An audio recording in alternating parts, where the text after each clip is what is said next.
दिन पनहर से आइल बानी हम, रसे रसे राजा जी रचाइल बानी हम।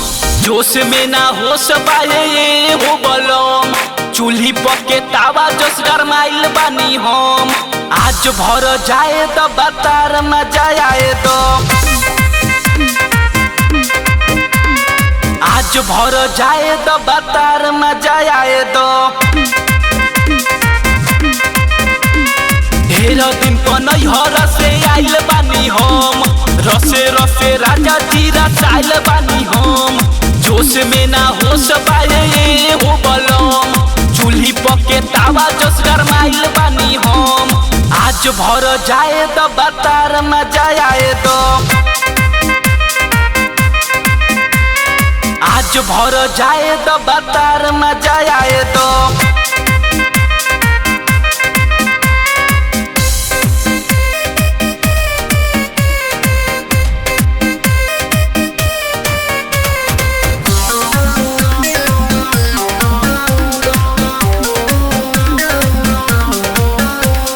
धीरे धीरे पलंग हिली जानी नहीं कोई, लोहे लोहे राजा जी काम सब होई।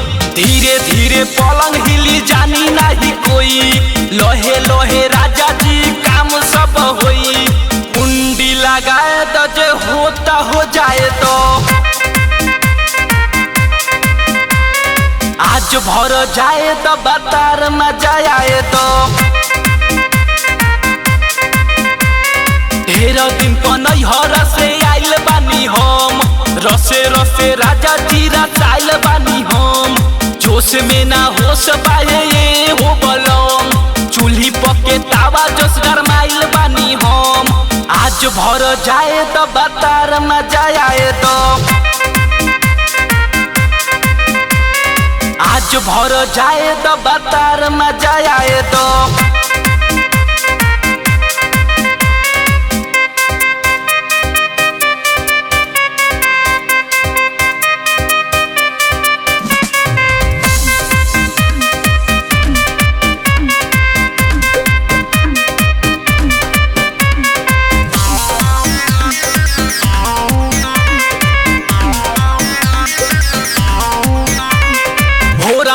कोरावा में दबले रहो, अंशु तिवारी बरफ चबले रहो।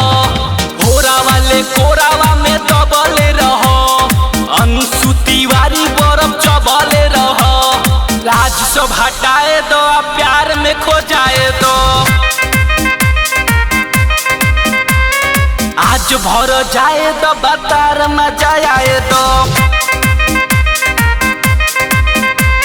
ढेर दिन पनहर से आइल बानी हम, रसे रसे राजा जी रचाइल बानी हम।